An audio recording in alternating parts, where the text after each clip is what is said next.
Il barchino affondato lunedì scorso a 6 miglia da Lampedusa è stato individuato dai sommozzatori della Guardia Costiera di Lampedusa. Terribili le immagini di un neonato abbracciato alla sua mamma ed accanto 12 dei 17 corpi ancora dispersi. E non è escluso che attorno ce ne siano ancora altri. Ancora una tragedia sulle acque del Mediterraneo, ancora una volta donne e bambini. Vittime innocenti, lo riporta questa mattina in un pezzo stampa a Repubblica.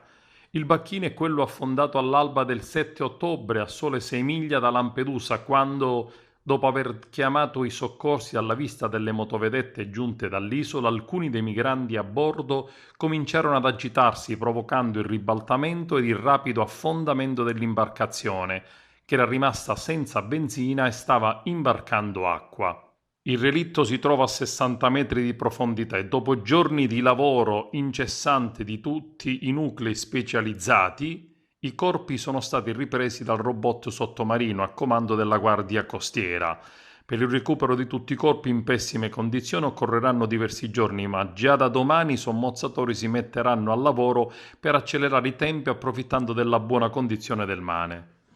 Sono 13 le salme già recuperate, tutti di giovani donne e bambini, 17 i superstiti. La Guardia Costiera non ha mai rinunciato alla ricerca dei corpi nonostante i primissimi giorni dopo il naufragio le condizioni meteo fossero proibitive.